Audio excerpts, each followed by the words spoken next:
When I first stumbled across the writings of Arthur Schopenhauer, I was in a very different place in life. I was 29, broke, and bitter from a relationship that had unraveled like cheap thread. My job felt meaningless, my friendships shallow, and my mind, constantly overthinking, was my worst enemy. It was during one of those sleepless nights, scrolling through online forums in search of something profound to read, that I encountered a quote that hit me like a freight train. "A man can do what he wills, but he cannot will what he wills." I didn't know what that meant entirely, but it felt important. So I dug deeper, and that rabbit hole led me straight into the life and philosophy of a long-deceased German philosopher with a strange name, Arthur Schopenhauer.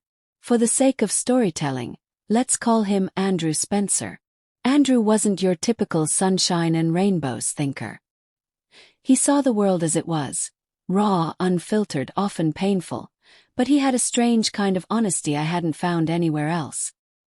His philosophy didn't try to sell hope as a commodity. He didn't offer platitudes or sugar-coated mantras. Instead, he offered a mirror. And though what I saw in that mirror wasn't always pretty, it was true. And in truth there's freedom. The first lesson I learned from Andrew was that desire is suffering. First, I resisted this idea. After all, how could ambition and longing, which had driven me to succeed in college, land internships, and pursue love, be the source of my misery? But Andrew's argument was simple. Human desire is a cycle. The moment we achieve one goal, another emerges, like a new head on a mythical beast. Satisfaction is temporary, he said. Just a fleeting pause before the next craving begins. When I looked back at my life, I realized how accurate that was. I wanted a better job. Got it. Then I wanted a promotion. Got it. Then I wanted a new apartment. And on it went. I was never content, never still. Even love, something I believed was supposed to bring joy, had become a minefield of expectations and unmet desires. I realized I wasn't loving people. I was needing them. And that need had caused so much of my pain. But Andrew didn't preach complete detachment like some distant monk on a mountaintop. Instead, he recommended reducing unnecessary wants. "Happiness," he wrote, "belongs to those who are sufficient unto themselves." That line stuck with me. I started simplifying my life. Not drastically, but intentionally. I sold the clothes I never wore, stopped chasing promotions that came with toxic hours, and started walking in the evenings just to feel the sun on my skin. Surprisingly, that quieted a lot of the noise in my mind. Another powerful insight Andrew offered was about human nature. He wasn't optimistic about people, and to be honest, neither was I, especially back then. He believed most people act from self-interest, and the illusion of goodness is often just a well-disguised form of selfishness. Harsh, yes, but think about it. How many people truly give without expecting anything in return? Even our compliments are sometimes strategic. Yet, instead of making me cynical, this lesson helped me adjust my expectations. I stopped holding people to impossibly high standards. I forgave more easily because I understood that everyone, myself included, was just trying to survive in a world that didn't come with a guidebook. I also stopped trying so hard to impress people. When you understand that people are mostly thinking about themselves, it becomes liberating. You realize your flaws aren't being analyzed under a microscope. Most people are too busy worrying about their own imperfections to notice yours. Then came one of the most controversial ideas Andrew proposed. Suffering is at the core of existence. I remember rereading that sentence and feeling a deep chill in my bones. Felt bleak. But the more I sat with it, the more empowering it became.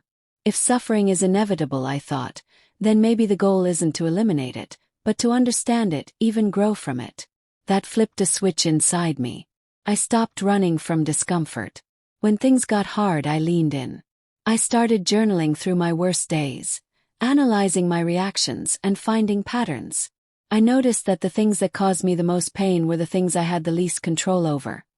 Other people's actions, the past and the future. So I started focusing on the only thing I could truly govern. My inner world. Andrew believed deeply in solitude, and that was another lesson I took to heart. A man can be himself only so long as he is alone, he wrote.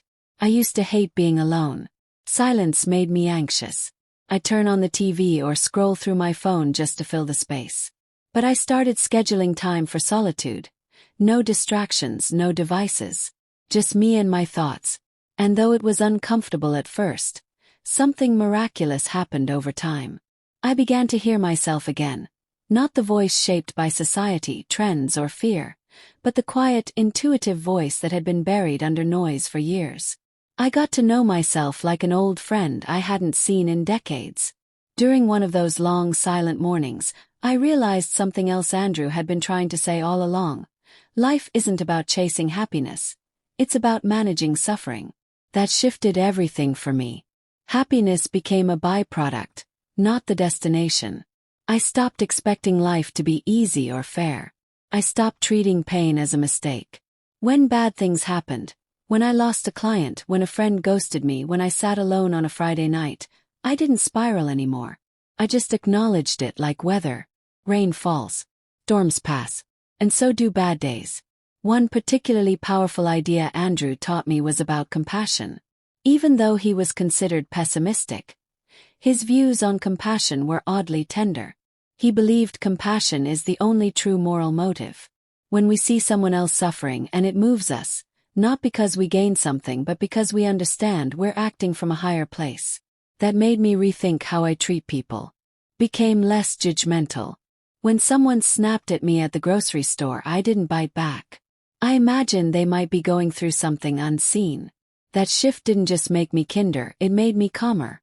I remember a day when everything seemed to fall apart. I lost a project I'd poured months into. Close friend betrayed my trust. My car broke down on the way home. It felt like life had decided to punish me all at once. But instead of panicking, I remembered Andrew's words. The person who has nothing to lose is truly free. I sat there in the silence of that broken-down car and laughed. Not because it was funny, but because I understood. Life was going to hit me again and again.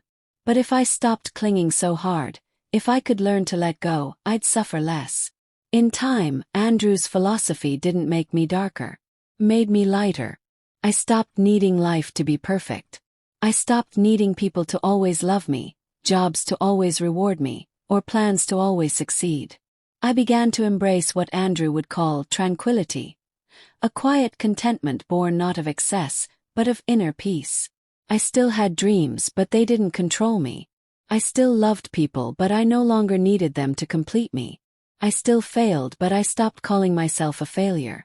One of the last lessons I took from Andrew was the idea of art as salvation.